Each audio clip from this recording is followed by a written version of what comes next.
Podemos dar início? Boa tarde a todas e todos. É com satisfação que iniciamos mais essa sessão da série de debates do CEMADEM hoje, que comemora uma data importante, o Dia Internacional para a Redução de Riscos de Desastres, 13 de outubro. Para falar sobre o significado dessa data e abrir nossa conversa, gostaríamos de convidar a doutora Regina Alvalá, que é engenheira cartógrafa, doutora em meteorologia pelo INPE e coordenadora de Relações Institucionais do CEMADEM, o Centro Nacional de Monitoramento e Alerta de Desastres Naturais, do MCTI. Bem-vinda, doutora Regina.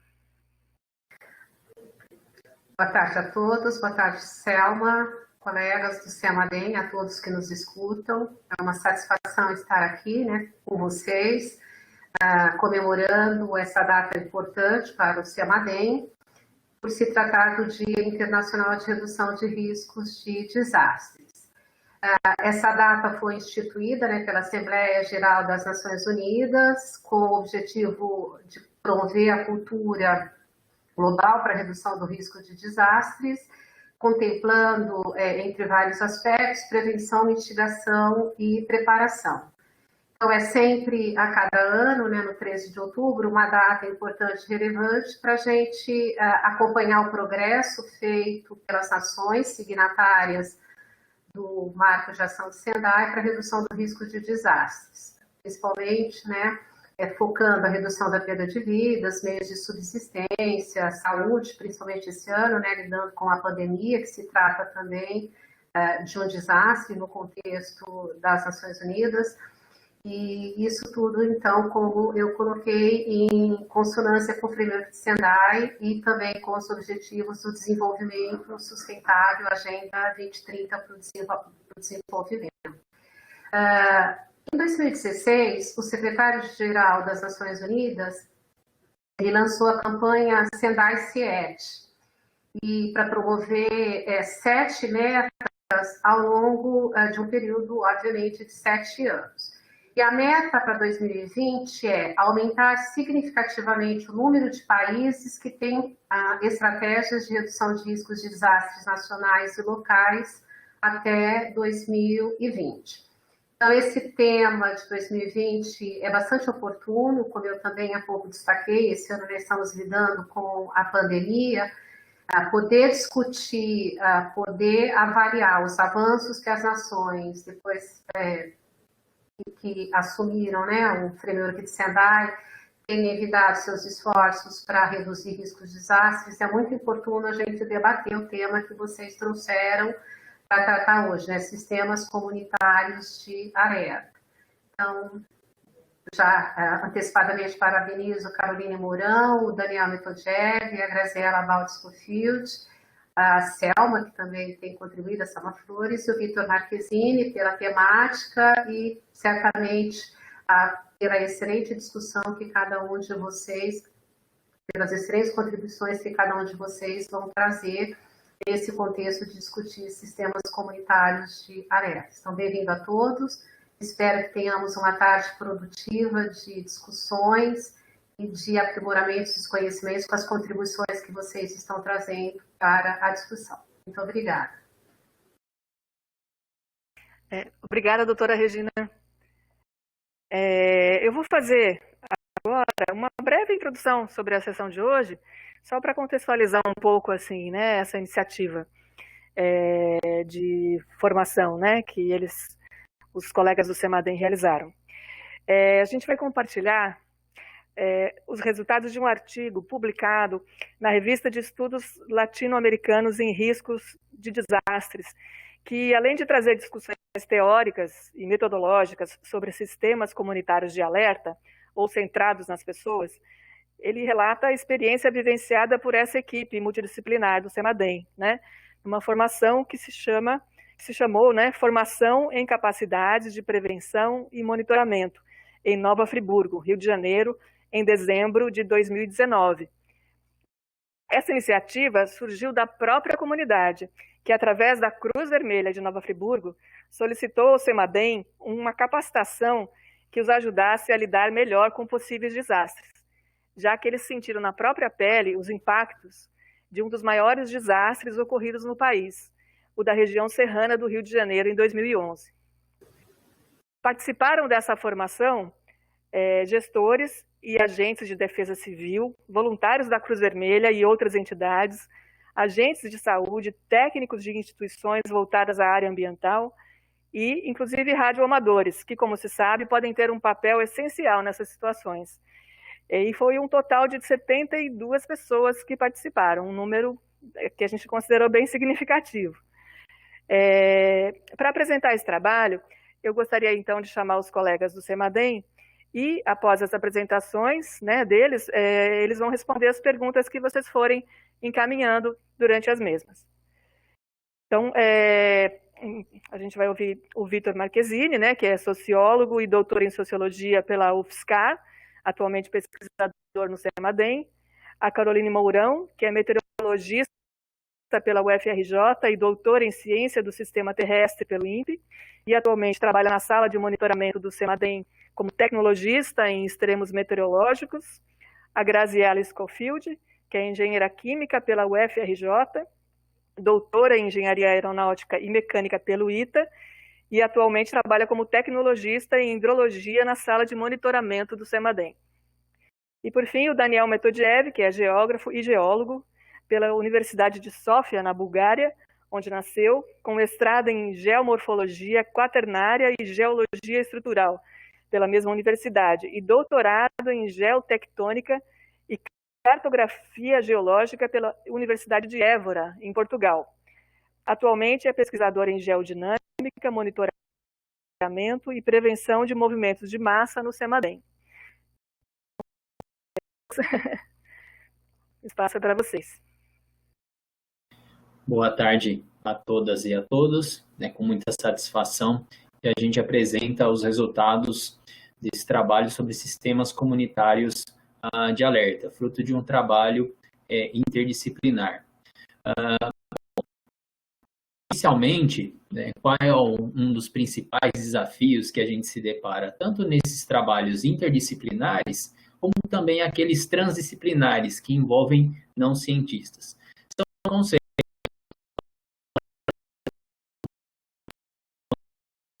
que a gente delimite, o que a gente entende por risco de desastres. Afinal, os sistemas de alerta que a gente está lidando são de alerta de risco de desastres. Para isso, é fundamental que a gente entenda o que a gente está chamando de risco de desastre, quais são esses componentes. Então, numa equação de risco de desastre um pouco mais ampliada do que geralmente a gente comumente viu nesse campo, ameaças versus vulnerabilidades, a gente está trabalhando com uma equação que também considera a importância da capacidade de proteção individual e das políticas públicas de mitigação de riscos em larga escala. Essas políticas públicas, elas podem ser políticas estruturais, como, por exemplo, melhoramento da drenagem urbana, melhoramento das condições de saneamento, obras de contenção de encostas, mas também podem ser políticas de mitigação não estruturais, que também são estruturantes, como as políticas educativas, os sistemas de alerta. Então, na nossa conversa de hoje, a gente vai se concentrar nos sistemas de alerta. Bom, uma dimensão fundamental na nossa discussão sobre sistemas de alerta está relacionado a conhecer esse risco de desastre. Para eu alertar um risco de desastre, eu preciso realizar pesquisas que me ajudem a compreender esse risco de desastre. Nesse sentido, o CEMADEM vem conhecendo não só o padrão espaço-temporal das ameaças, como inundações, deslizamentos, secas, mas também na linha da quantificação das pessoas expostas em áreas mais suscetíveis à ocorrência dessas inundações, deslizamentos e secas. E um desses trabalhos tem sido feito junto em parceria com o IBGE, coordenado pela doutora Regina Alvalá. Então, foram gerados grandes bases de dados que estão disponíveis e podem ser utilizadas para pesquisas científicas, nos planos de contingência das defesas civis, e a equipe envolvida nesse trabalho está já estruturando, né, esses cursos de formação também. Então, para quem quiser ter acesso a essa base de dados sobre vulnerabilidade, pode digitar no Google, né, base CEMADEM e IBGE, pessoas em áreas de risco. Bom, além dessa informação básica, né, do conhecimento do risco, por que ela é importante? Porque ela ajuda a planejar as políticas públicas. E aí, como eu disse anteriormente, essas políticas públicas podem nos ajudar a pensar em ações estruturais de mitigação de risco, mas também ações não estruturais como sistemas de alerta. E quando a gente discute sistema de alerta, tanto a Organização das Nações Unidas como também a pesquisa científica no tema, nos recomenda que o sistema de alerta seja pensado em 4 eixos fundamentais. O conhecimento do risco. Então, é importante que a gente faça, né, algumas perguntas. As ameaças e vulnerabilidades são conhecidas? Os mapas e dados estão disponíveis? E aí, é importante que eu conheça as ameaças, mas também as vulnerabilidades, como, por exemplo, a quantidade de pessoas expostas em uma área suscetível a deslizamento e que não tem saneamento básico, porque essas condicionantes podem ser importantes, né, para definir a predisposição de alguns grupos sociais terem maior probabilidade de sofrer dano, ou seja, estar mais vulnerável. Mas também tenho que olhar para a dimensão das capacidades, a forma como a comunidade se organiza, como, por exemplo, o voluntário, né, os planos de contingência, definição de rotas de fuga. Bom, a partir do momento que eu conheço esse risco, eu posso tecer estratégias para monitorá-lo. E aí, ao monitorar, eu preciso elencar, né, que tipo de variáveis eu posso monitorar. Há uma base científica para as previsões de risco, né? Então, são questões importantes. E aí eu posso monitorar, como, por exemplo, a chuva, nível de rio, umidade de solo e outros indicadores que vai ficar mais claro para vocês ao longo da apresentação. Bom, além de monitorar, é muito importante que a gente pense nas estratégias de comunicação desse risco. E aí essa estratégia pode ser a comunicação de um alerta, né, no momento de uma emergência, como também podem ser as ações de comunicação contínuas, como essa que a gente está fazendo justamente hoje, né, no Dia Internacional de RRD, como a campanha Aprender para Prevenir, de CEMADEM Educação, e outros esforços. Bom, aí é muito importante que a gente pergunte, né, como as pessoas são envolvidas nesse sistema de alerta? Elas são envolvidas somente no fim, né, desse ciclo, como receptoras de um alerta, por exemplo, uma mensagem SMS, ou de algum modo elas também têm sido envolvidas nos outros eixos do alerta, como o conhecimento do risco, o monitoramento, a comunicação. Então, a ONU fala, né, dessas 2 abordagens, a primeira linha e a fim de linha. Bom, em geral, na parte da comunicação, é muito importante que a gente se pergunte, né? Os alertas chegam às pessoas? Esses alertas são compreensíveis e úteis? Então, é muito comum que a gente escute nos meios de comunicação, olha, foi uma chuva atípica. Foram 60 milímetros de chuva num período de 1 hora. O que esse dado significa? Bom, provavelmente alguns ainda não sabem. Eu não vou responder essa pergunta, a Carol vai responder para vocês. Bom, além de nós, né, desenvolvermos essas ações de comunicação de risco, é muito importante que a gente, uma vez recebendo esses alertas ou outras informativos e previsões, a gente saiba, olha, as pessoas elas recebem os alertas e elas sabem o que fazer. Os planos envolvem as pessoas na formulação. Esses planos são testados? Então, a partir dessas perguntas, a gente pode analisar qual que é a nossa capacidade de resposta, que é o 4º eixo do sistema de alerta. E aí é muito importante identificar se são previstos simulados, se as rotas de fuga que são construídas, elas são elaboradas com a comunidade, se esses planos de contingência também são elaborados com as pessoas e as instituições que fazem parte deles, ou se é somente uma ação improvisada. Bom, então nós temos aí muita pesquisa e muita ação para fazer nesse tema de sistemas de alerta. Bom, especificamente, né, em relação ao CEMADEM, a gente tem avançado não só no primeiro eixo do alerta, conhecimento do risco, no monitoramento, que é o segundo eixo, mas também no terceiro eixo. E no terceiro eixo do sistema de alerta, a gente tem ações como o projeto, agora programa, CEMADEM Educação. Como todos sabem, a campanha, né, Aprender para Prevenir do CEMADEM Educação está aberta ao recebimento aí de propostas até o final de outubro. E aí, no CEMADEM Educação, nós temos atividades que buscam envolver as pessoas no primeiro eixo do sistema de alerta, no conhecimento, como, por exemplo, as atividades, né, de mapeamento participativo de riscos. Mas também temos desenvolvido, junto com pesquisadores e pesquisadoras do CEMADEM e de outras instituições, atividades no sentido de monitoramento participativo também.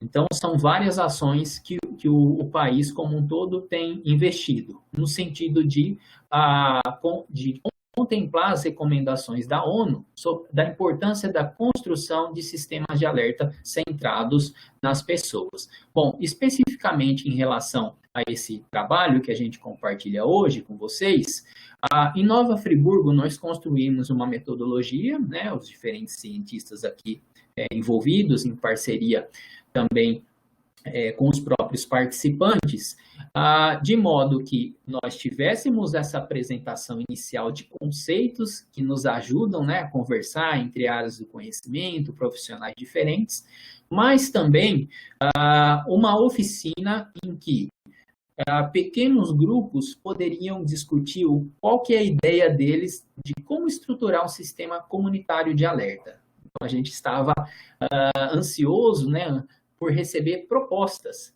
da própria comunidade e defesa civil trabalhando juntas. Bom, a partir dessa discussão em grupo, foram apresentados os resultados e socializados. Então, ao final, nós tivemos uma síntese de propostas que iremos compartilhar com vocês.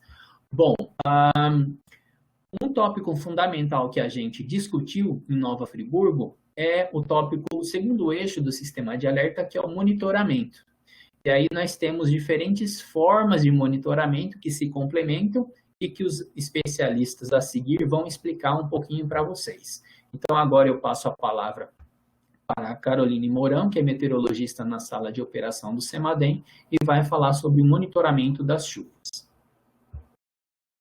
Obrigada, Vitor. Boa tarde a todos. Bom, eu vou falar um pouco sobre as ferramentas utilizadas no monitoramento da chuva, mas antes, por que chuva, né? Porque o nosso foco aqui é a chuva. E monitorar a chuva. Bom, sabe-se que a chuva é o elemento deflagrador dos eventos geohidrológicos, que são os eventos que nós vamos abordar aqui, e são os eventos atualmente monitorados pelo CEMADEM. Bom, essa figura resume bem as quatro ferramentas que eu vou falar hoje, que são o satélite, o radar, o pluviômetro e as descargas.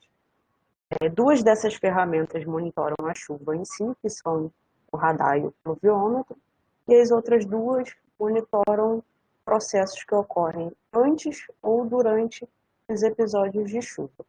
Basicamente falando, para se ter chuva, é preciso ter nuvem. E acompanhar o desenvolvimento e deslocamento das nuvens é importante para que você possa prever com uma certa antecedência quais são os possíveis locais onde você pode encontrar precipitação. E a ferramenta que faz esse monitoramento é o satélite meteorológico. Então, através do satélite, você pode ter informações de locais com e sem nuvem, porém, como vocês sabem, nem toda nuvem gera precipitação, e essa figura ela deixa bem claro que, mesmo nas nuvens onde há precipitação, esses podem ver aqui que nem toda a área correspondente à nuvem significa que embaixo vai ter a mesma área correspondente à precipitação.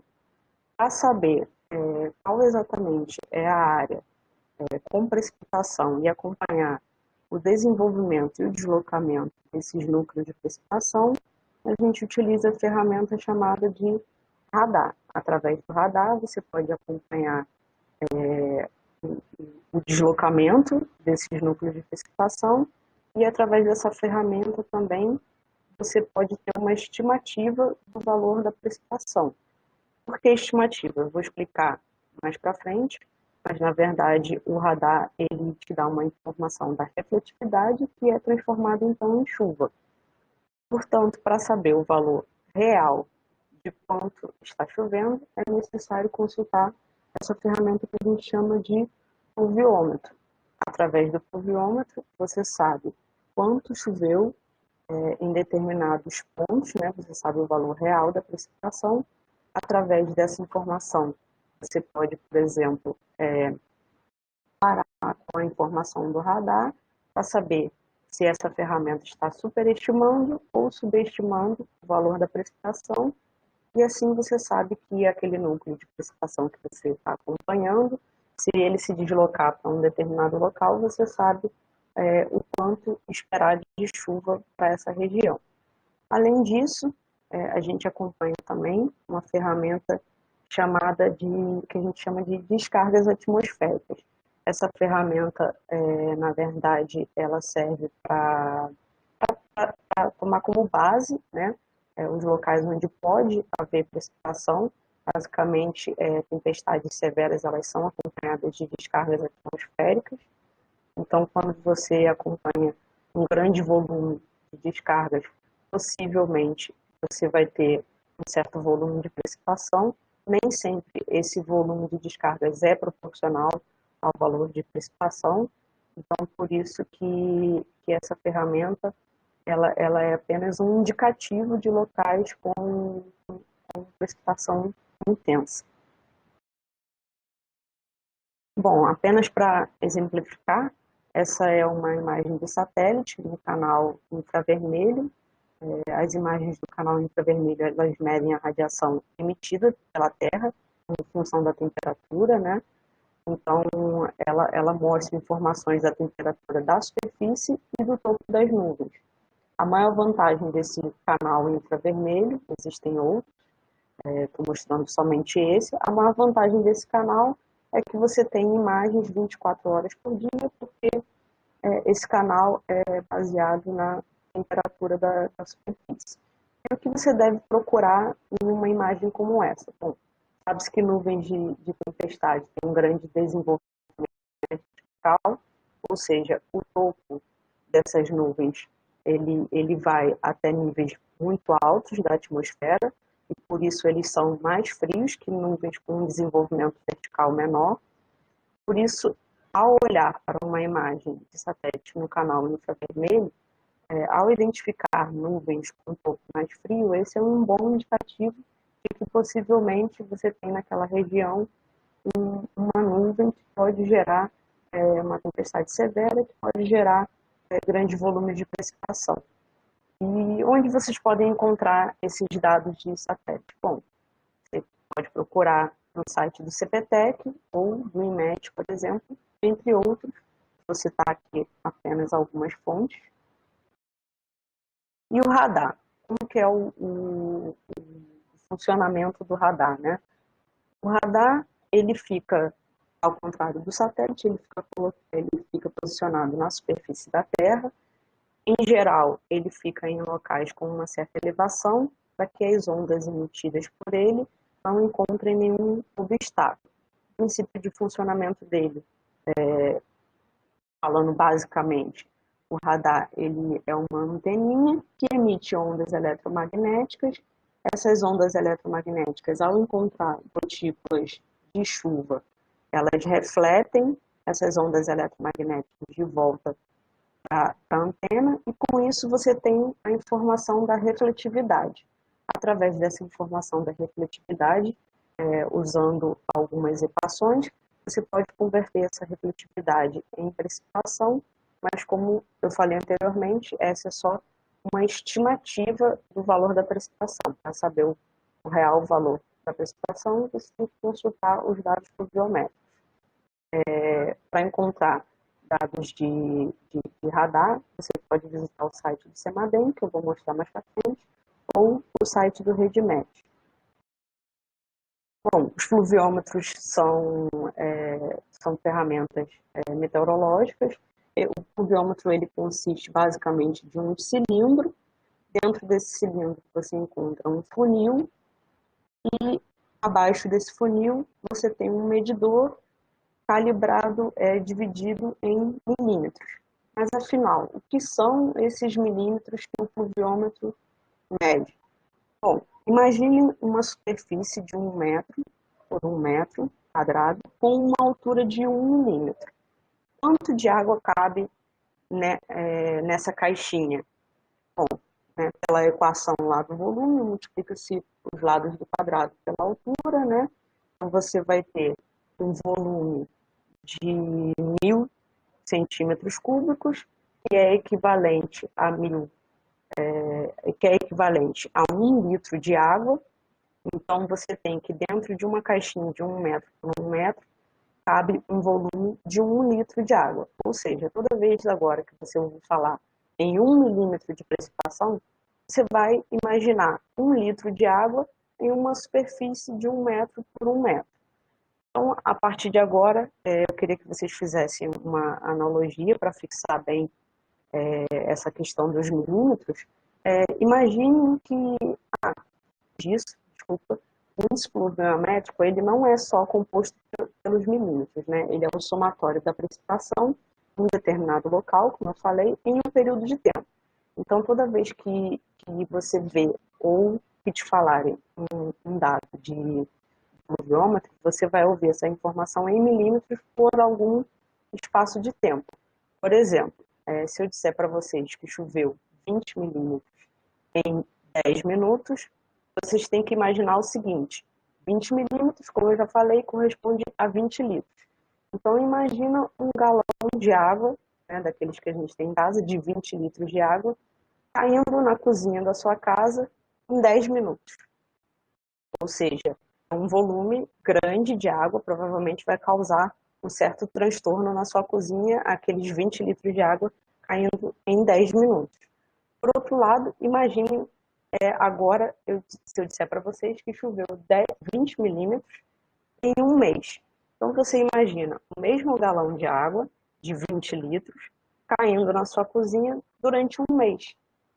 Como o espaço de tempo aí mudou para um mês, você vai imaginar o quê? Que aquela água vai cair na sua cozinha em forma de gotas. Provavelmente até cair a próxima gota, a primeira já evaporou ou alguém já foi lá e secou. Os transtornos causados por esse volume de água são bem menores do que os transtornos causados por uma chuva de 20 milímetros em 10 minutos. Então, sempre estejam atentos à informação 2 milímetros, fazendo essa conversão mental para litros, e estejam atentos também ao espaço de tempo. Então, esse espaço de tempo, aquele volume de chuva caiu na sua região.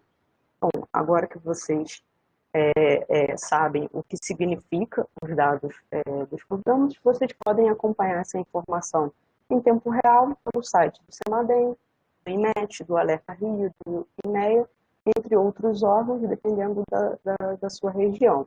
É muito bom acompanhar essa informação em tempo real para vocês passarem a ter essa afinidade com a informação dos milímetros, da mesma maneira que nós temos uma certa afinidade com a informação da temperatura, né? Em relação às descargas, como eu falei, em geral, tempestades severas, dentro delas ocorrem o que nós popularmente chamamos de raio. Então, a informação da descarga ela é um bom indicativo de locais onde você pode ter um grande volume de chuva ou onde você pode ter vendaval. Onde que você pode encontrar esses dados de descarga? Atualmente, você pode encontrar no site do INPE. Bom, agora eu vou mostrar para vocês, como eu falei, né, alguns desses dados que eu mostrei, eles estão disponíveis no site do CEMADEM, basta vocês entrarem nesse site. Eu vou compartilhar aqui a minha tela.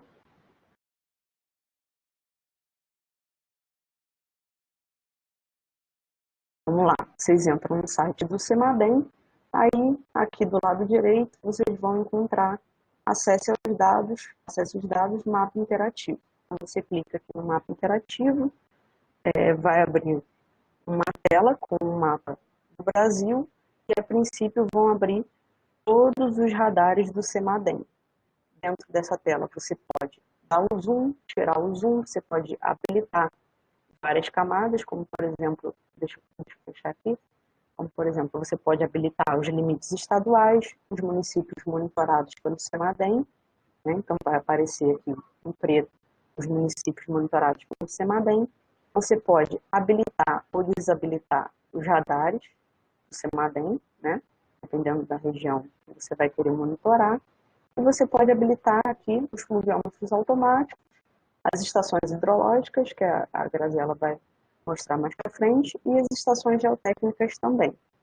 Então, quando você habilitar aqui os fluviômetros, vai aparecer essa legenda, né?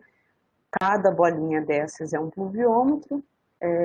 As bolinhas em cinza são os fluviômetros que não estão funcionando atualmente. E as em verde, amarelo, laranja e vermelho, elas vão depender do acumulado da precipitação em 24 horas, né? Então, quando a precipitação em 24 horas for maior que 70 milímetros, a bolinha vai aparecer em laranja. Bom, é possível também saber, clicando aqui, quais são as camadas que estão ativas e as que não estão. Você pode fechar aqui alguns dados de radar e deixar somente alguns abertos.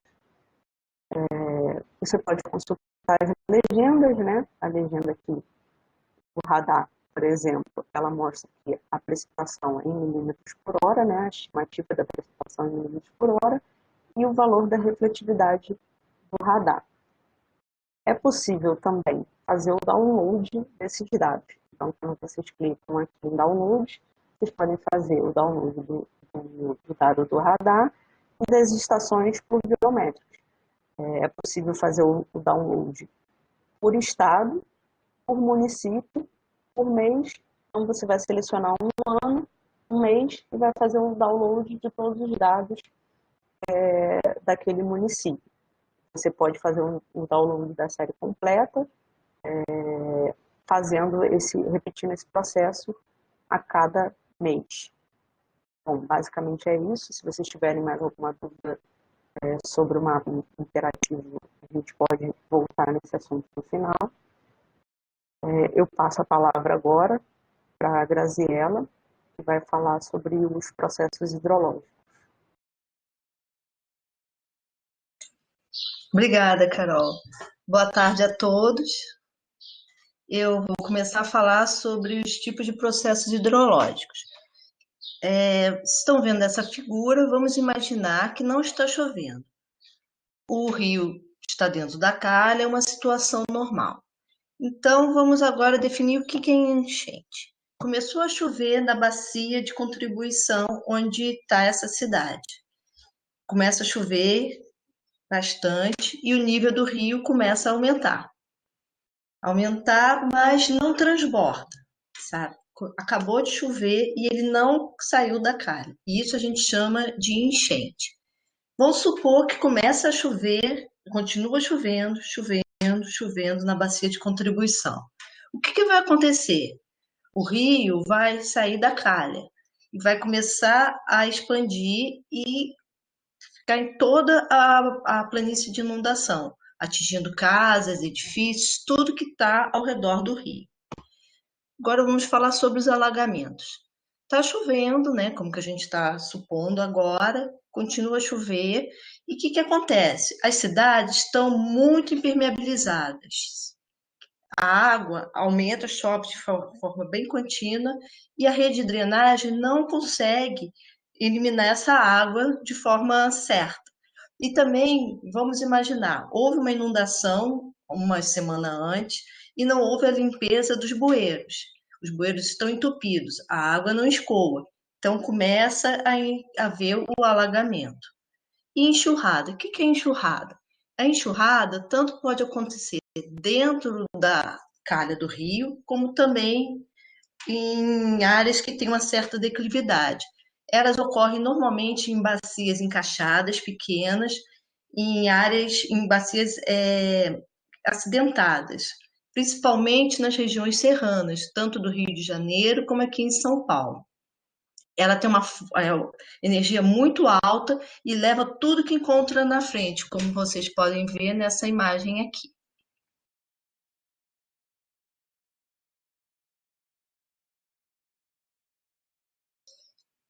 Aqui nessas duas figuras dá para ver bem a diferença entre inundação e enxurrada.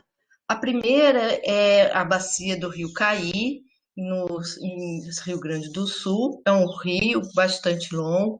E se vocês olharem nesse gráfico, isso aqui é uma apresentação, existe o SAS da CPRM, que faz monitoramento em tempo real dessa bacia. E vocês veem que está na cota de atenção e mais ou menos um dia depois é que chegou quase à cota de inundação. Então, é um processo mais lento. Já que em Petrópolis, que a bacia é pequena e o relevo bem acidentado, o que acontece? Começou a chover mais ou menos às 18 horas, 18h20 já alcançou 80% da cota de inundação, e 15 minutos depois o rio transbordou. Como a gente vai levar em conta inundação, a gente tem que ver a forma da bacia. Por que a forma da bacia?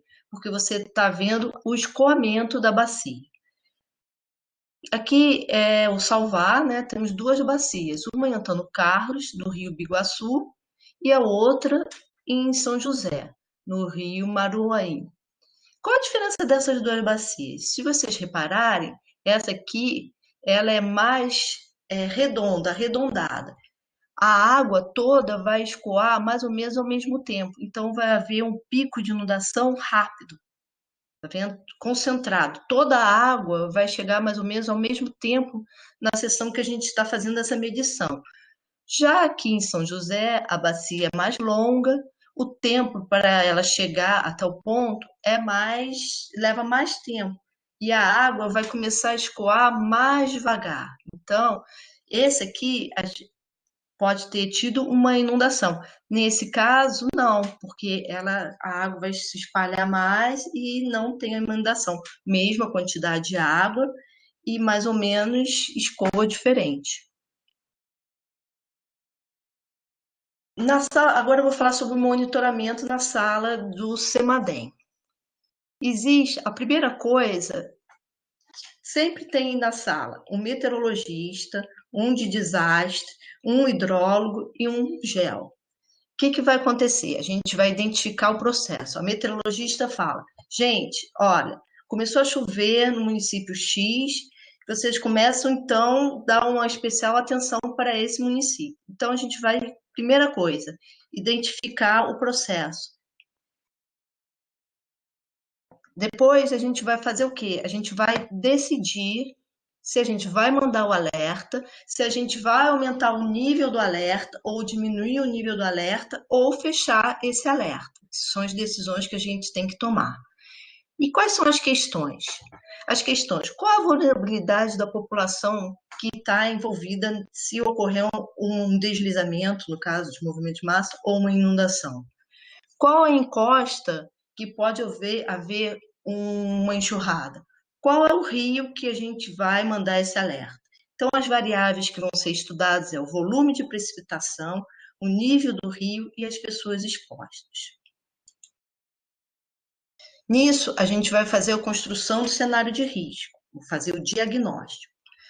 Os municípios que são monitorados pelo CEMADEM, todos eles têm mapeamento de risco. A maioria da CPRM. Aqui eu coloquei o link, vocês podem procurar o município que vocês estão no momento, para ver se tem mapeamento. A gente também usa o mapeamento do IG, o IPT, no caso do estado de São Paulo, e da RM, no caso do Rio de Janeiro. Todos os alertas, eles vêm juntos um cartograma, onde mostra o risco alto e muito alto de haver inundação ou enxurrada. Como eu mostrei anteriormente, é importante a forma e a declividade da bacia. Nessa figura aqui, eu estou mostrando o rio que é monitorado, que tem uma estação hidrológica do CEMADEM. Gente, e se esse rio não tiver uma estação hidrológica, como que a gente manda o alerta de inundação? Vários alertas já foram enviados e nós sabemos mais ou menos a chuva que aquela bacia segura, certo? Então a gente tem mais ou menos quanto que deve chover para que haja uma inundação nessa bacia. Com relação a essa figura aqui mais o canto, é o GLOFAS. O GLOFAS, ele é um sistema, né, que usa os dados do SMWF, né, que é um modelo de previsão meteorológica, junto de um conjunto de modelos hidrológicos, e diariamente eles fazem uma construção da descarga e o tempo de retorno. Então, você sabe, se o seu rio ele está na vargem verde, então está tudo ok, está no amarelo, começa a se preocupar, e no vermelho vai ter uma inundação iminente. Ferramentas hidrológicas, estações hidrológicas. Essa aqui é a estação que o CEMADEM instalou. São mais ou menos 200 estações em todo o território nacional, principalmente no sul e sudeste e nordeste. Ela é composta de um radar que vai ver o nível do rio, né? Então, quando a gente vai ver quando ele vai subir, foi feito as cotas de inundação, você consegue ver quanto que chove, né, para ver essa subida, e também tem uma câmera que a gente consegue ver a onda de inundação se aproximando. Esse aqui é o mapeamento das estações hidrológicas do CEMADEM. Nós temos a parceria com a ANA, que a gente tem várias, consegue ver o nível dos rios em vários lugares. O SAS, como eu falei anteriormente, que monitoram as 20 bacias no Brasil inteiro. Com isso, a gente vai fazer o prognóstico. Vamos mandar o alerta? Então, a gente consulta os dados do radar. Se os municípios estiver na área costeira, tem a tábua de maré, porque, por exemplo, a maré está alta, choveu muito, então a maré pode represar a água que está indo para o oceano. Então, isso também é um dado muito importante, tá? Então, a gente junta tudo e vai emitir o alerta. O alerta aqui, eu estou mostrando um para Timbé do Sul, foi um de enxurrada alto. Normalmente tem a descrição do cenário de risco, qual a situação atual, a gente coloca mais ou menos quanto está chovendo, dependendo do tempo, qual o radar que a gente consultou, a tendência, se vai continuar chovendo ou não, e o mais importante, que eu peço, se tiver alguém da Defesa Civil, nos envie o formulário de ocorrência. O formulário de ocorrência é muito importante para a gente validar os nossos alertas. Então, você vai preencher se houve a ocorrência de inundação, o horário, que é muito importante, e a localização. Então, era isso que eu tinha para falar. Agora o próximo, o Daniel, que vai falar sobre a parte de geociências. Boa tarde. Obrigado, Graci. Boa tarde a todos os participantes desse bonito evento. Agora vou me tornar apresentador para compartilhar a minha tela.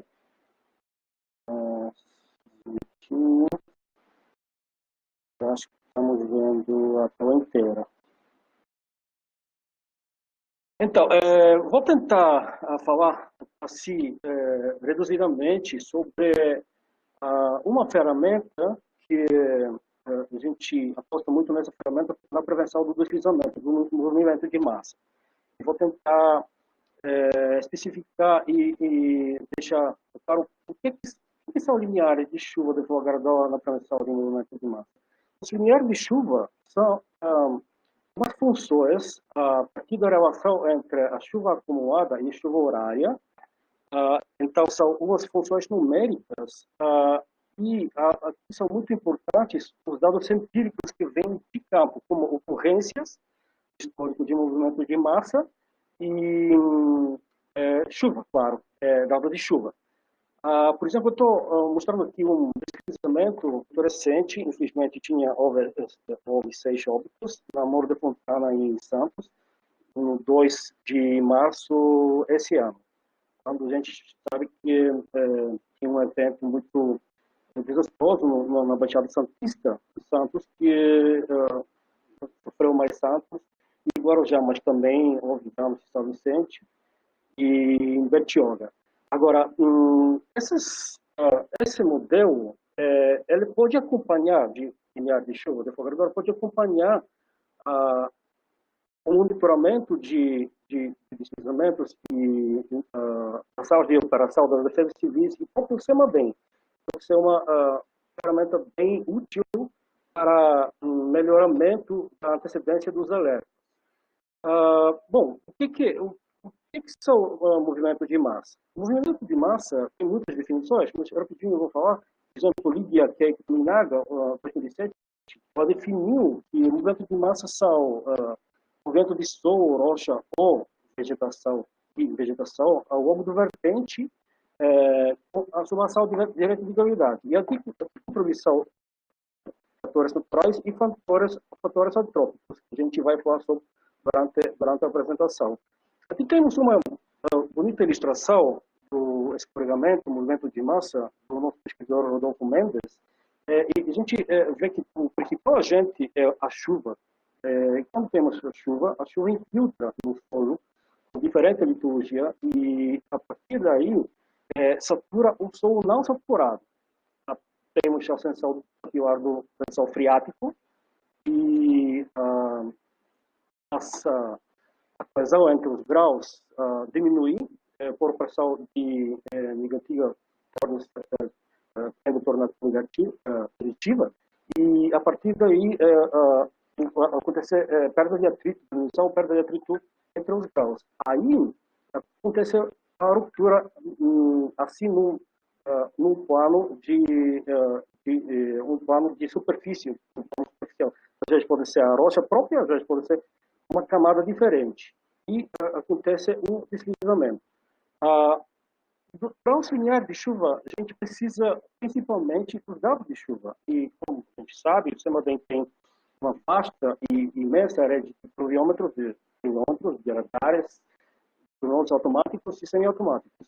Eu estou mostrando aqui, no caso da Baixada Santista, a gente tem uma vasta rede de pluviômetros automáticos, semiautomáticos e plataformas GEO.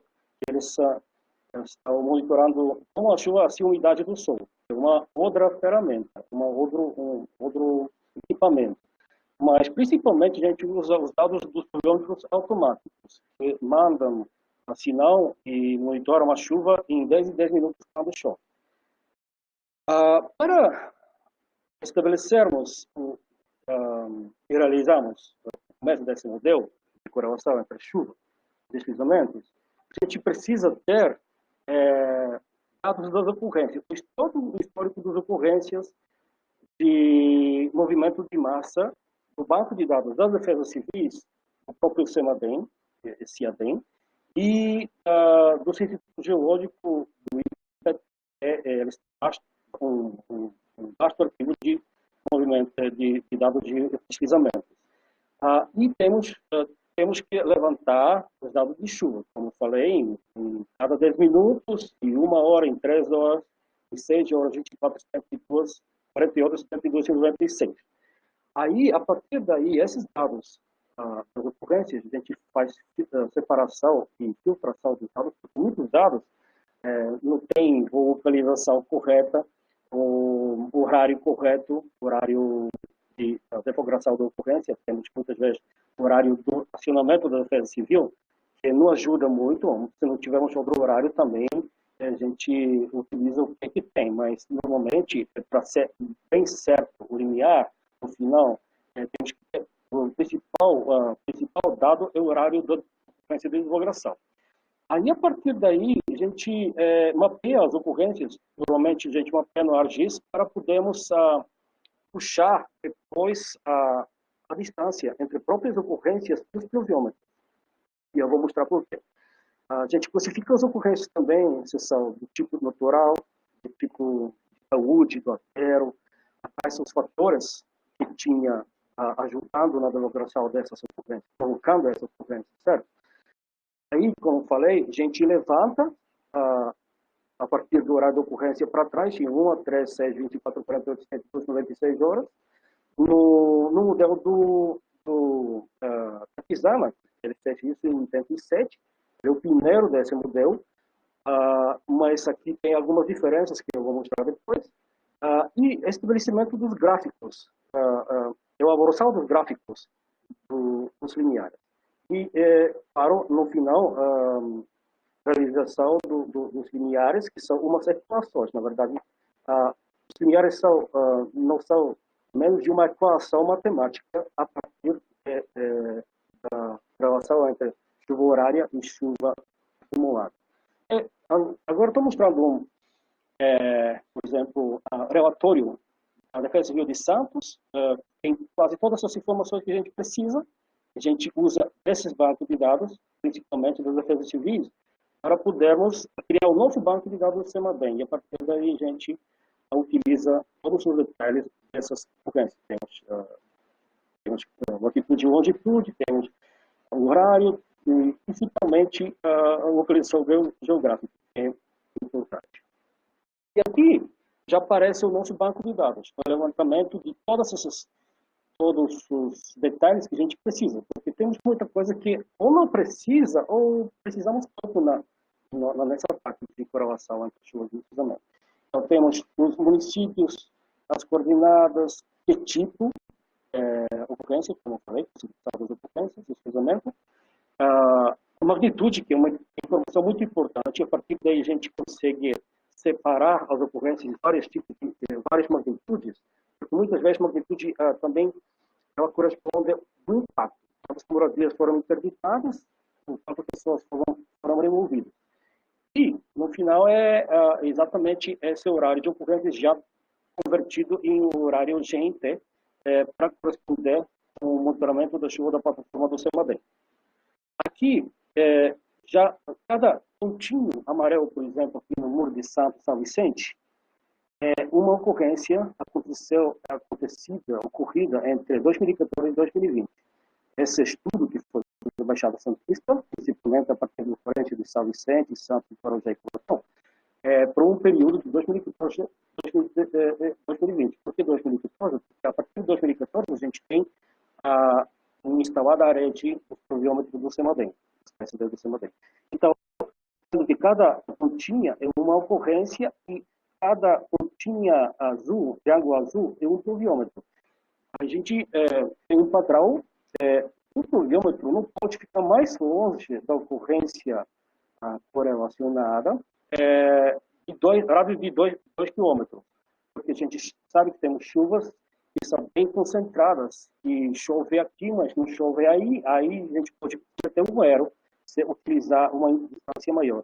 E a gente separa o primeiro, o segundo e o terceiro pluviômetro mais próximo, para podermos levantar essa chuva em 3 pluviômetros diferentes, para podermos comparar os dados depois. Aí, essa é a tabela da própria correlação. Eu estou mostrando a partir daquelas sequências que mostrei no Muro de São Vicente, um recorte só. Não é possível mostrar tudo, mas é importante para a gente ver como funciona. Então, esse é muito importante, o número de ocorrências. Se a gente perder o número de ocorrências, a ocorrência está perdida. A gente tem que controlar com esse número. Aí, temos o horário e temos o número da peça do pluviômetro mais próximo. Ou se não tiver mais próximo, às vezes não funcionou, foi fora do funcionamento, a gente pega o segundo e o terceiro. E aqui temos, já em 6, em 1, em 3, em 6, 24, 48, 96 horas, o levantamento da chuva. Podemos ver dois exemplos de contraste quando a precipitação acumulada provocou deslizamento. A gente está vendo que 1 hora atrás, antes do deslizamento, não choveu quase nada, 3 horas também, 6 horas também, 24 também, mas entre 24 e 48 horas temos 250 milímetros. Então a chuva estava aqui, a chuva que deflagrou o deslizamento. A ocorrência não caiu na hora, demorou para cair, aí temos vários... isso é outra questão. Por quê? Pode ser por causa de amplitude diferente ou de outras questões que a gente vai falar depois. E temos outro caso quando a chuva horária, a intensidade própria da chuva deflagrou a ocorrência. Estamos vendo que em 1 hora caiu 73,9 milímetros, 74 milímetros de chuva. Isso é muita chuva. Então, qual é a intensidade, nesse caso, deflagrou a ocorrência? E aí, estamos vendo o gráfico dos lineares. Isso são os próprios lineares. O que é importante para saber, quando falamos dos lineares, temos um linear, a zona segura da zona com as ocorrências. Então, isso tudo são chuvas sem ocorrência e chuvas com ocorrência, chuvas que deflagraram a ocorrência, esses pontinhos vermelhos. Então, a gente estabeleceu um linear, cruzamento entre 6 e 72 horas. Nesse caso, a gente pode fazer entre 1 e 72, entre 1 e 24, vários exemplos, mas nesse caso é 6 e 72. Temos 49 milímetros e aqui temos 127. Então, a partir daqui, acontecem os deslizamentos pontuais nesse espaço aqui. Agora, esse linear 75, 75, 127, na verdade, aquele foi 85, né? 75, 127, aí já começam os deslizamentos múltiplos, deslizamentos, digamos assim, generalizados, série de deslizamentos, como no caso da Baixada Santista, esse ano, em março. E a partir de 140 milímetros e 274, acontecem já aqueles deslizamentos extremos, de chuvas extremas, que têm tempo de retorno 60, 70, 80 anos, que acontecem com muita energia e normalmente causam muitos problemas, infelizmente, vítimas fatais.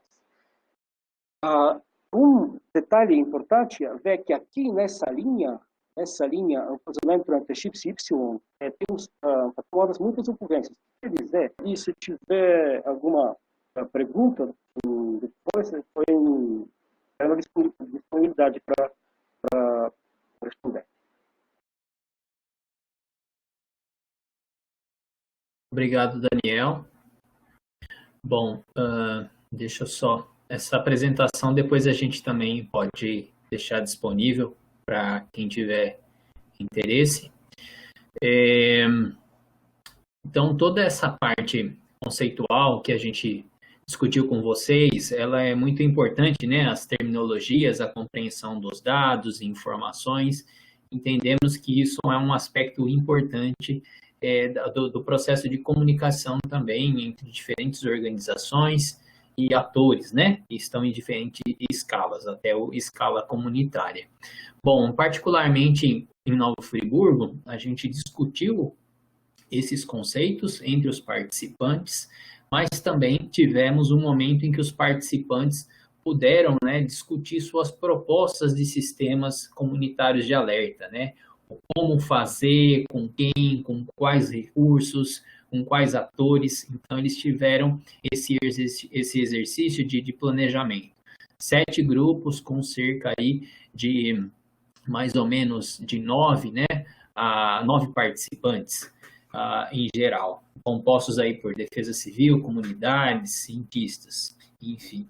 Bom, o que chama a atenção, né, e aí cada grupo pode apresentar a sua proposta. O que chama a atenção, chamou nossa atenção, principalmente em relação às propostas, é que embora tenhamos falado muito, né, da parte de monitoramento principalmente, nas explicações, os grupos, eles compartilhavam muitas propostas na parte de conhecimento e comunicação de riscos, né? Me parece que eles têm essa demanda, de algum modo, né, de ainda poder, de forma mais, com mais calma e tempo também, afinal, o nosso evento foi de 2 dias, né?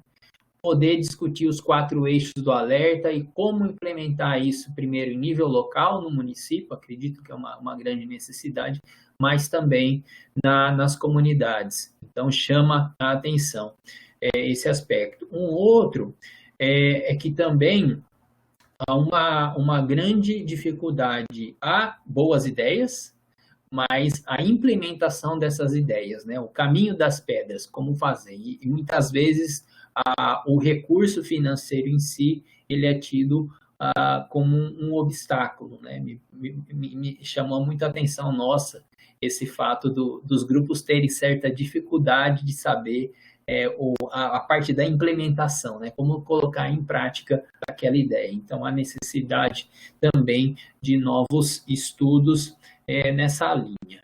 Bom, para quem tiver interesse, quiser saber mais sobre esse trabalho, ele está escrito em língua portuguesa, com acesso gratuito, pelo site, né, da revista REDER. Também, quem quiser, pode acessar aqui pelo QR Code, é só projetar a câmera do celular. Bom, nós temos diversas perguntas em que a gente vai começar a responder algumas delas. Bom, eu acho que, Selma, eu posso continuar e já responder algumas, e aí vou passando para os demais. Bom, uma primeira pergunta, né, é do Rafael, que é analista em desastres no CEMADEM, né, tecnologista em desastres. Como inserir os dados ou informações de um sistema comunitário no próprio alerta do CEMADEM? Bom, esse é um desafio que vários países, né, estão enfrentando, que é a inserção de dados voluntários. Atualmente, o CEMADEM é parceiro em alguns projetos, como o projeto Dados à Prova d'Água, Waterproofing, que tem discutido, né, no âmbito das inundações, que tipo de dados voluntários poderiam ser importantes para serem incorporados no sistema de alerta do CEMADEM. E aí é necessário também, nesse sentido, pensar em uma arquitetura do sistema computacional do CEMADEM que possa receber esses dados. Também isso é uma grande discussão. Também na parte de legislação, também é preciso, né, pensar nas implicações da utilização desses dados voluntários. Então, hoje, a questão dos dados, né, é realmente um tema, assim, delicado.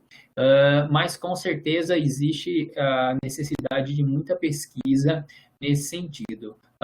Os esforços do programa CEMADEM Educação vão no sentido, né, de justamente valorizar esses dados vindos da comunidade. Então, o CEMADEM, nesse projeto Dados à Prova d'Água, ele é um dos parceiros na construção aí, de um aplicativo para a coleta desses dados. E temos, né, a Lívia De Grossi, que é uma das pessoas que está com bolsa, né, no CEMADEM, justamente com o Dr. Vitor Mamana, trabalhando junto com a Raquel nesse projeto. Também é importante lembrar que no âmbito das secas, e aí eu acho que a doutora Regina também, se quiser complementar, o CEMADEM também, em parceria com outro instituto, IASA, também desenvolveu um aplicativo para coleta de dados, né, do sistema colaborativo crowdsourcing para a temática das secas. Ana Paula Cunha é uma das pessoas, né, com o projeto CNPq, inclusive, nesse tema. E na parte de deslizamento, estamos com outro projeto chamado Urbilatam, que começou esse ano, que em parceria com a FRJ e também outras universidades que estão trabalhando para pensar a temática de deslizamentos. Então, há um grande esforço nesse sentido também. Bom, Uma outra pergunta, né, ainda nessa linha, eu vou seguir. Como o CEMADEM pode contribuir para o desenvolvimento de mais pesquisas sobre sistemas comunitários de alerta?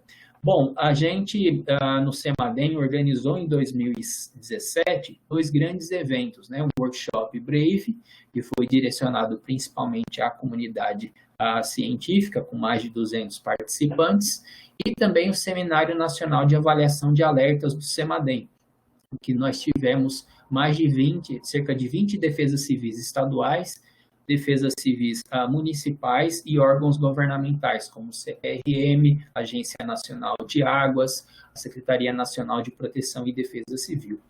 Bom, nesse evento foi muito interessante porque os municípios puderam compartilhar suas experiências práticas. E outros municípios que estavam iniciando com o tema puderam conhecer um pouquinho qual que é o caminho das pedras em termos práticos, implantar um sistema de alerta, né, com requisitos mínimos. O CEMADEM ajuda bastante na parte da rede observacional e cursos de capacitação. Mas, com certeza, a gente necessita ainda de muitas pesquisas nesse campo. Eu conheço no Brasil uma das primeiras teses foi da Elisa Xavier, da Federal Fluminense, na Geografia, que estudou um sistema comunitário ali em Nova Friburgo, dentro da rede, né, de gestão de risco do Córrego Dantas. Então, existem algumas iniciativas, mas é preciso investir mais nisso. Bom, eu vou passar agora uma pergunta feita para a doutora Regina, ainda nessa linha dos sistemas comunitários de alerta, né? O Rafael, ele pergunta, qual que seria a articulação institucional necessária para esse tipo de investimento, né? De iniciativa nos sistemas comunitários de alerta? Obrigada, Victor. Obrigada, Rafael, pela pergunta. Bom, acho que o primeiro ponto que nós temos que deixar bastante claro, o CEMADEM ele tem uma missão institucional, e a qual ele tem que seguir, não é? Que é fazer a melhor ciência, os melhores desenvolvimentos tecnológicos e as melhores inovações, afinal somos unidade de pesquisas do Ministério de Ciência, Tecnologia e Inovação, e, consequentemente, dispor para a sociedade o melhor monitoramento e os melhores alertas.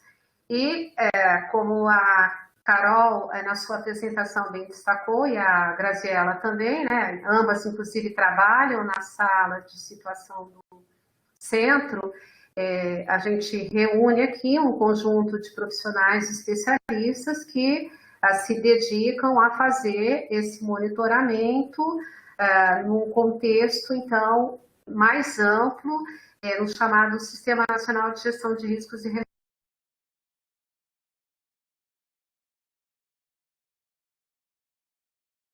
respostas a desastres. Então, essa é a justamente seguir os melhores alertas possíveis, né, principalmente para os riscos de desastres deflagrados por extremos de chuvas, então deslizamentos de terra, inundações, enxurradas. No outro, digamos assim, no outro caminho, desde o início do CEMADEM, nós implementamos uma rede observacional, um chamado projeto Pluviômetros nas Comunidades, que tinha justamente esse objetivo, que era trabalhar com a população a percepção do risco, e nesse contexto o CEMADEM adquiriu um número bastante expressivo, inclusive de pluviômetros semiautomáticos, que foram doados, né, para as defesas civis, para instituições não governamentais, com o objetivo de coletar dados do entorno, né, de localidades suscetíveis ao risco de desastres, e que essa base de dados fosse acessada no centro. Mas as próprias defesas civis das comunidades tiveram dificuldades de manter este projeto contínuo, uma vez que a cada 4 anos nós temos mudanças de prefeitos, de prefeituras, e em muitos municípios, inclusive, as mudanças das estruturas de defesa civis. Então, isso acaba sendo um impeditivo para avanços, né, em sistemas comunitários de alertas que tenham perenidade, que tenham continuidade. Então, à medida que esforços são feitos, e esse trabalho, né, que vocês acabaram de apresentar vai nessa direção, trabalhar com uma defesa civil específica, há sempre a dificuldade de manter a perenidade por conta das estruturas de municípios, de governança das defesas civis nos municípios.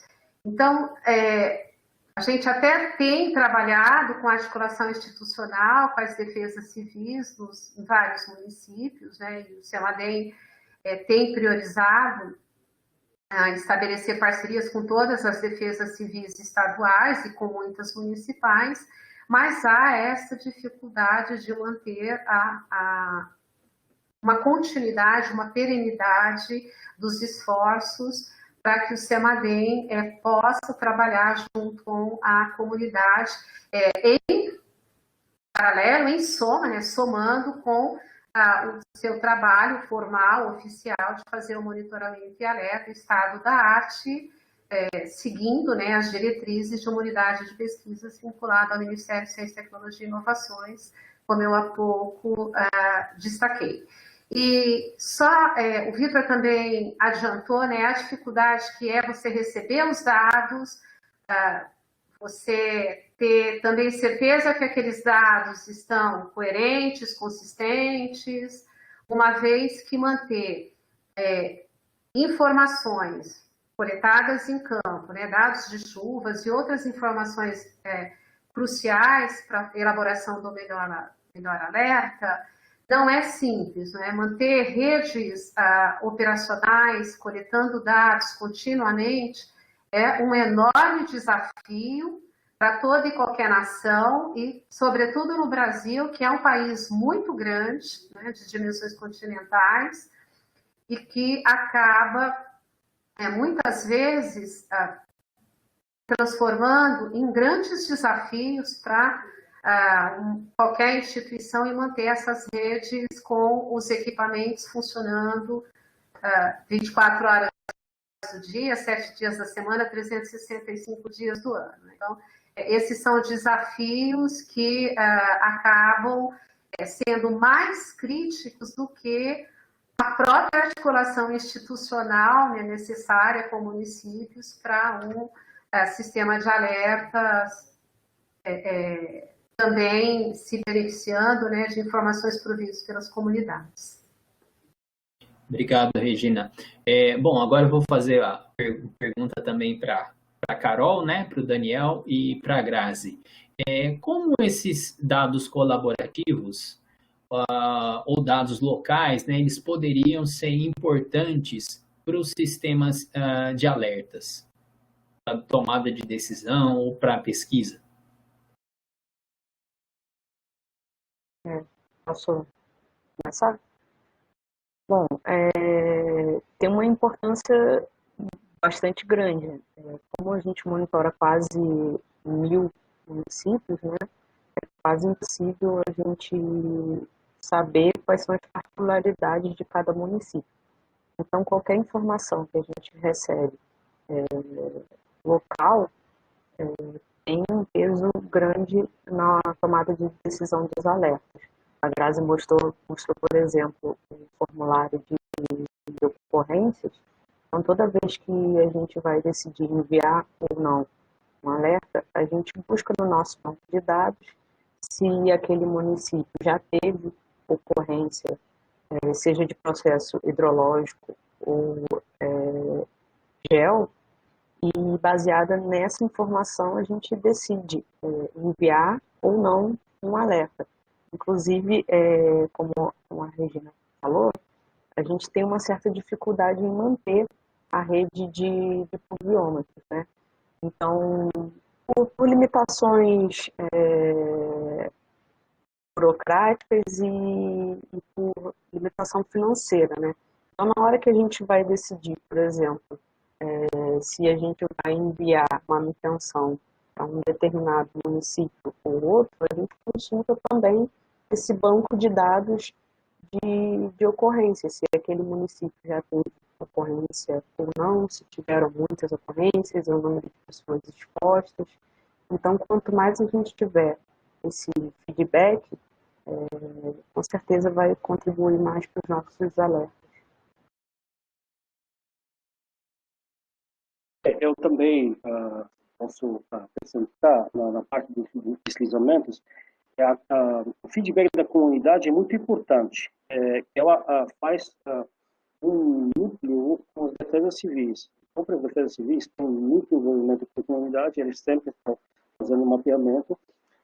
Por exemplo, quando chega a PDC, o verão, é muito importante, por exemplo, eu vi isso em Recife, também em Salvador, cada defesa civil, cada defesa civil regional tem os seus voluntários na comunidade, eles monitoram, por exemplo, indicadores, critérios de movimentos de massa, por exemplo, trincas, rachaduras, inclinação de árvores, mesmo que a Carol falou, o funcionamento dos poliômetros e integridade, temos muitos problemas com poliômetros, serão roubados, danificados.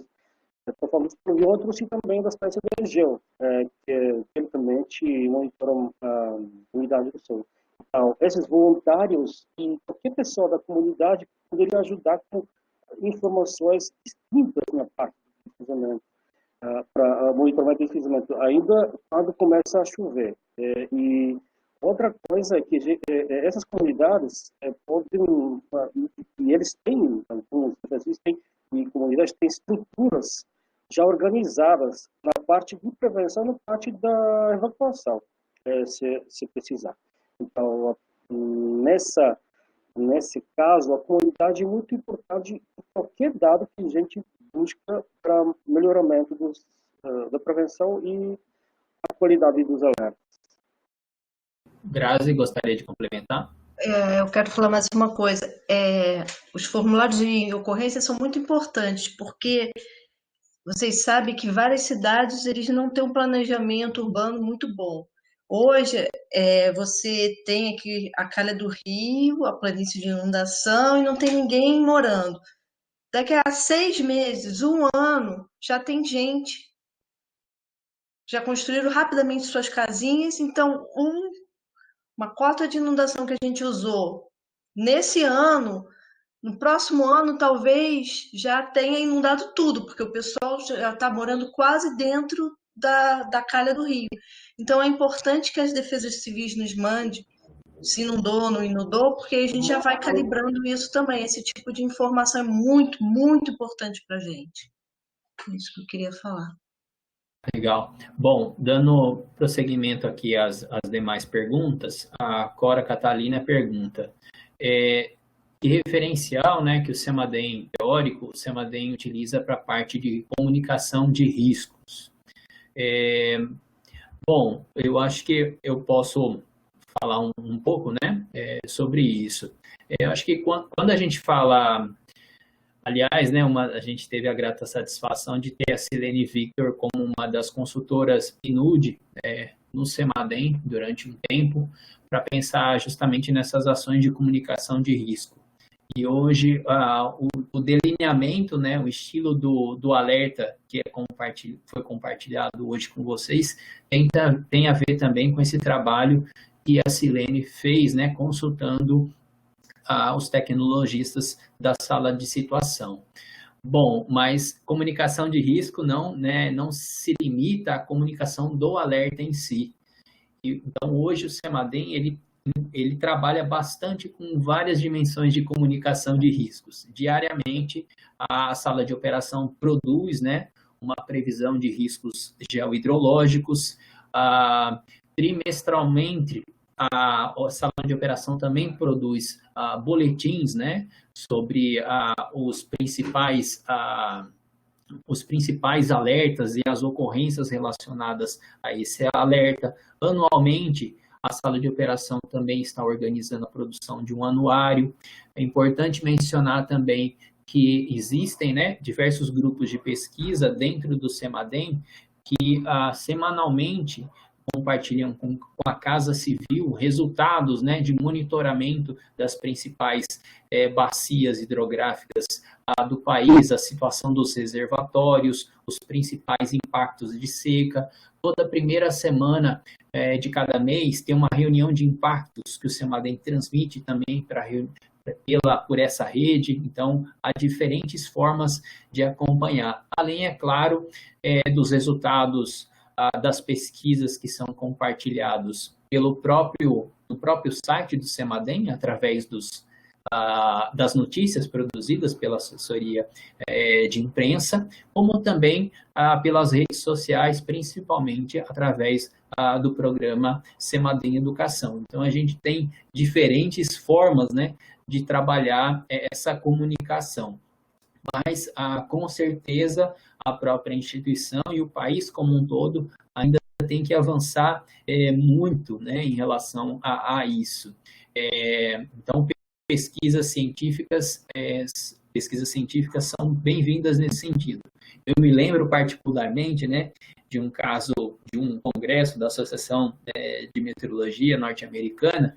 Eles estavam compartilhando, se não me engano, 2019 ou 2018, agora eu não me recordo, o ano que os Estados Unidos sofreram, né, 3 furacões sequenciais, e um deles, que atingiu Houston, fugia totalmente do histórico de até então. E aí a NASA estava pensando como ela iria comunicar a magnitude desse furacão, os impactos que poderia causar, até no uso dos adjetivos. E eles veicularam esse alerta pelo Twitter. E aí pelo Twitter também usavam determinadas hashtags que as equipes que estavam em campo poderiam seguir e replicar para o acompanhamento da situação.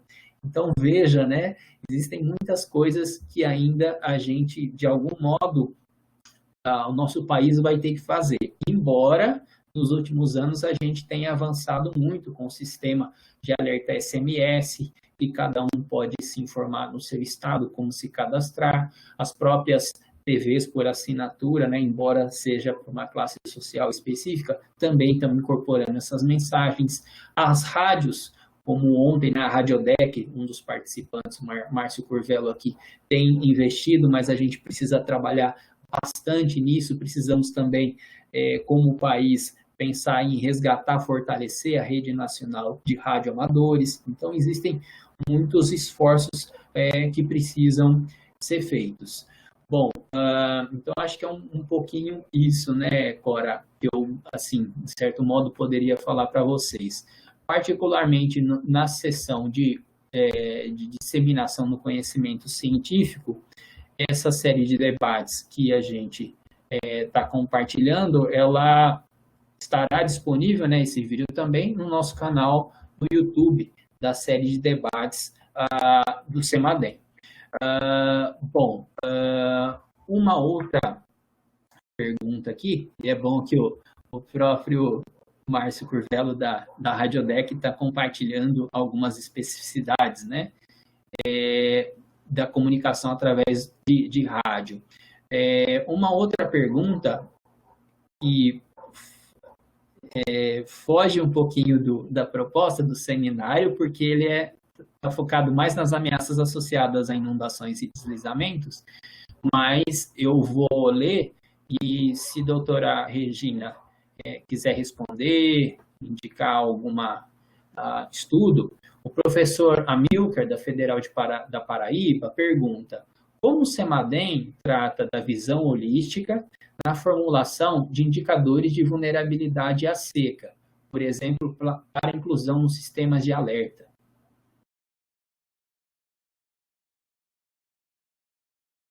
Ok, Vitor, estava aqui na minha listinha responder, sim, o professor Amilcar, obrigada pela pergunta.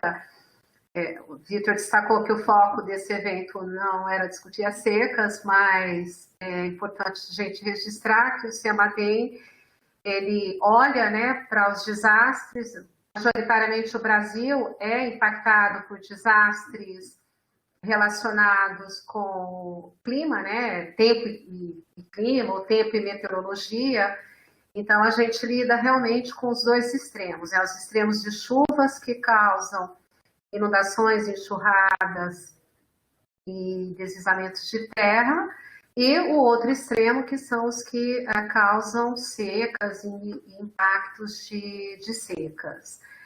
Até vou só pegar gancho que eu acabei respondendo no chat, alguém fez uma pergunta sobre tsunamis, né, e aí informando que tsunamis é uma tipologia mais associada, né, com processos geofísicos, a movimentação de placas tectônicas. Felizmente, o Brasil não é impactado por essa tipologia de desastres, ainda que aqui na América do Sul a gente tenha, né, o Chile, às vezes impactados por tsunamis. Bom, Amilcar, nesse contexto de indicadores de vulnerabilidade à seca, o CEMADEM se preocupa mais em monitorar, diagnosticar e avaliar impactos de eventos de secas, principalmente em atividades que são estratégicas para o nosso país, né? Então, nesse escopo, nós desenvolvemos, então, estudos, pesquisas, metodologias e, especialmente, um índice, que nós chamamos de Índice Integrado de Secas. Nesse índice, nós combinamos, então, né, um índice de precipitação padronizada, é bastante conhecido, né, quem trabalha com meteorologia, com seca meteorológica, até mesmo com seca agrícola e seca hidrológica, o uso de índices de precipitação padronizada, ou mais conhecido como SPI. Então, esse índice integrado que nós desenvolvemos, ele combina o SPI com índice de suprimento de água para vegetação ou com índice de saúde de vegetação. Índices esses que são estimados a partir de dados providos por sensores a bordo de satélites, né? Então, a gente, com esse índice, nós podemos, então, calculá-lo, né, para todo o território brasileiro e classificar, então, cada município. A gente vai para o nível de município e, lá no final, com a aplicação desse índice, avaliar aqueles municípios que estão em condição de normalidade ou então com seca, que a gente pode classificar como fraca ou seca moderada, até a seca mais extrema, que nós chamamos de seca excepcional. Essas informações, elas são muito importantes porque permite, então, periodicamente, né, esses dados podem ser atualizados a cada 8 dias, porque os dados satelitários são disponibilizados a cada 8 dias, e com isso nós vamos acompanhando as condições de seca em cada município, cada um dos 5.570 municípios do território brasileiro, e essas informações, então, da categoria que está, né, cada município com relação à condição de seca, subsidiar a tomada de decisão. Complementar a isso, a gente também monitora bacias hidrográficas que são estratégicas no território brasileiro. Citar uma, por exemplo, né, a bacia do São Francisco. Então, combinando modelagem meteorológica com modelagem hidrológica, nós geramos também informações que permitem ir monitorando o estado, a situação dessas bacias hidrográficas estratégicas para o território brasileiro. E só voltando ainda porque eu falei, né, do índice integrado de secas, a gente gera informações que são muito importantes para subsidiar o que nós chamamos de seca agrícola, e também trabalhamos com cenários. Então, se chover na média, se chover acima ou abaixo da média, que impacto essa diminuição ou aumento das chuvas podem ter nos diferentes municípios. E essas informações, como o Vitor também destacou, são apresentadas mensalmente na chamada reunião de impactos do CEMADEM, onde vocês todos são convidados a se juntarem. A próxima reunião deve ser no início de novembro, e todos os meses, rotineiramente, é apresentado, então, além, né, dos impactos, dos desastres deflagrados por extremos de chuvas, também são apresentados os impactos dos extremos ou da falta de chuva nas diferentes regiões do território brasileiro.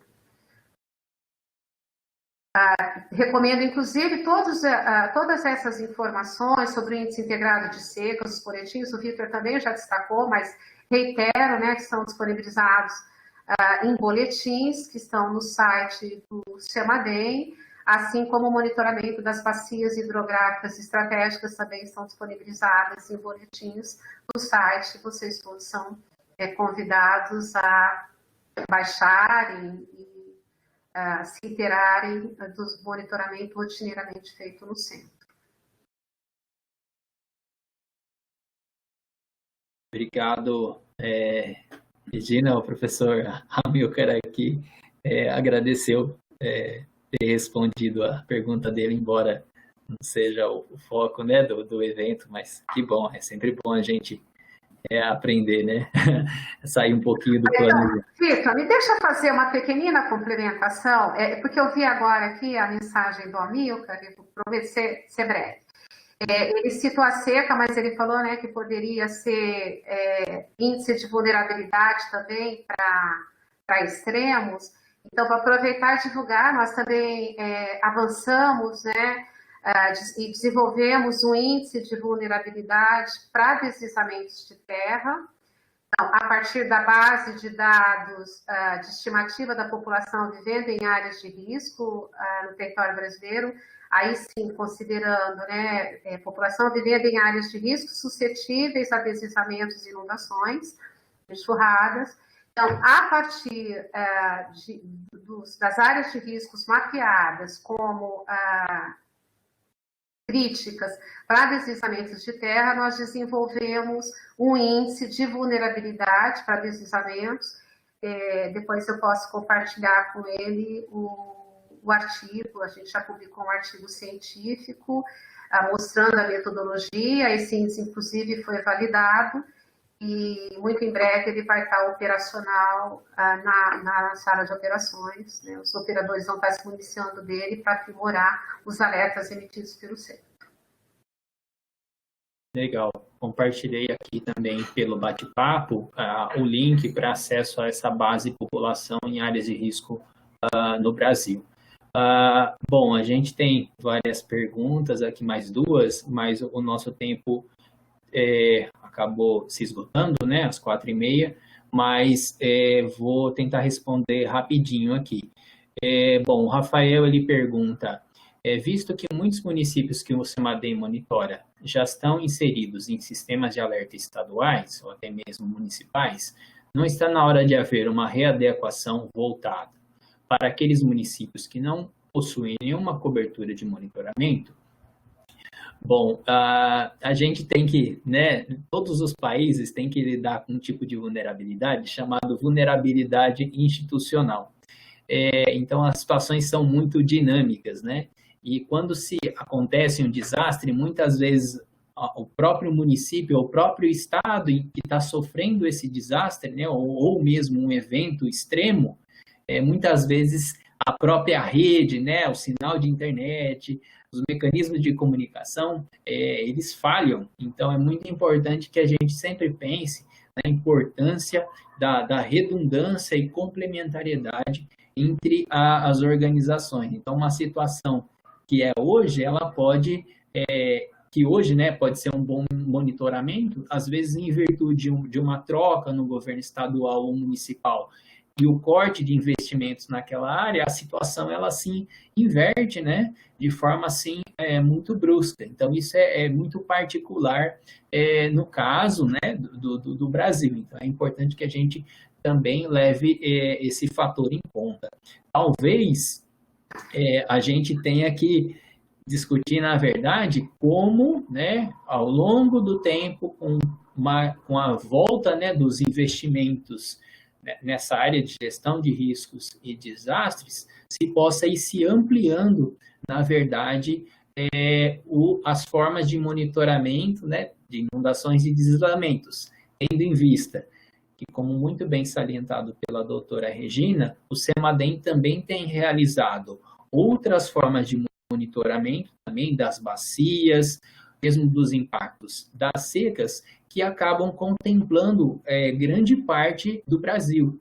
Então, hoje em dia, digamos, né, que o CEMADEM ele monitora muito mais do que 958 municípios. Então, é importante também a gente levar isso em conta. E, por fim, uma outra pergunta, que talvez seja importante organizar um outro seminário para ela. O José pergunta, existe algum estudo sobre a implantação dos alertas com tecnologia wireless no Brasil em substituição ao SMS? Com certeza, a gente deve ter muito, né, estudo nesse sentido. Mas eu não sei se alguém aqui conseguiria responder. Talvez a equipe, né, de ciência da computação do CEMADEM, que está mais antenada a essas tecnologias, a gente possa promover algum evento específico sobre ela. Então, eu peço desculpas, né, José, por a gente não conseguir contemplar assim, uma resposta a contento para vocês.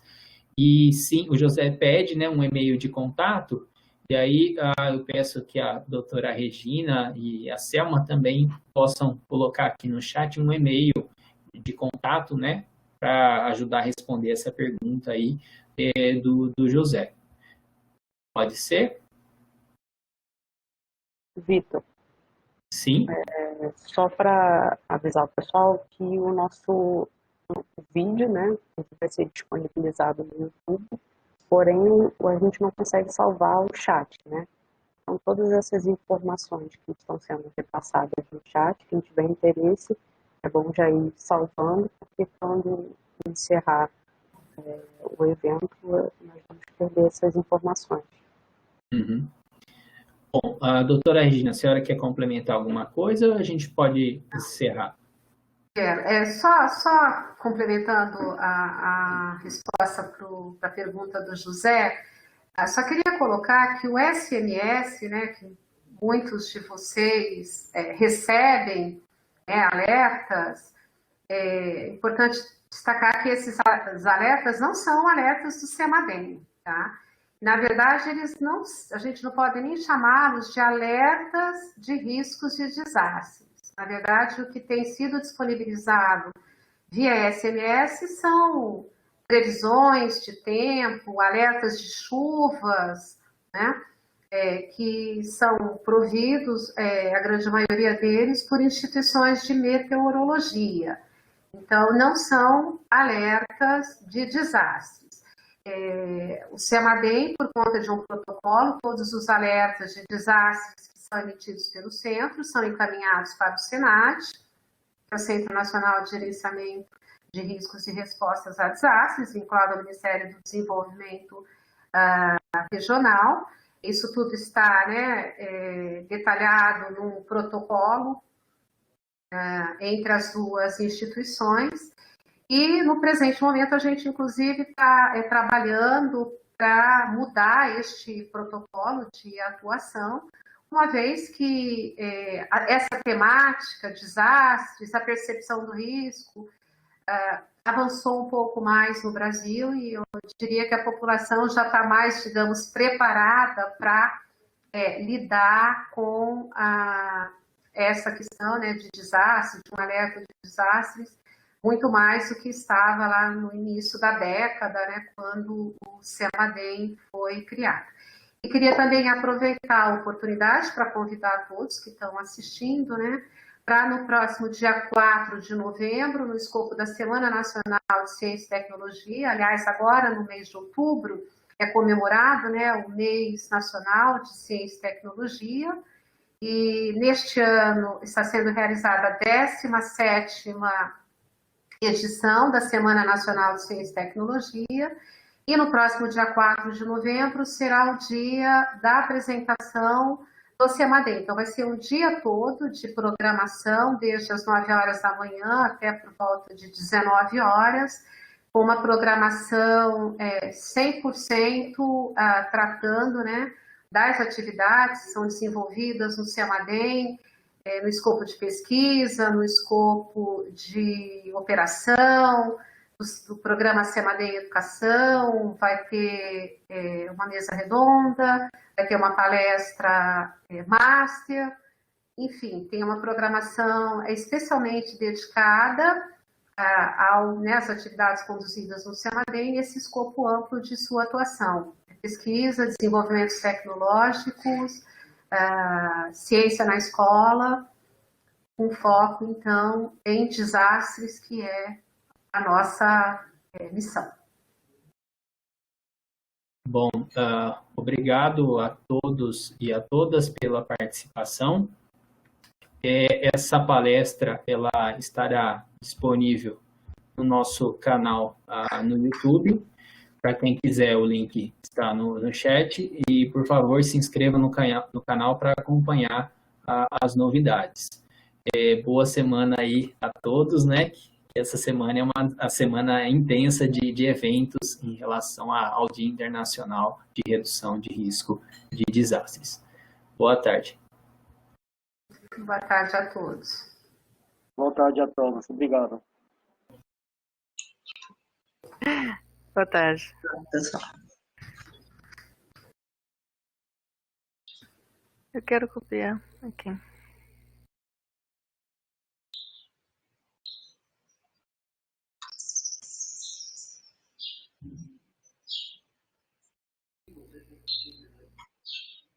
É que eu vou.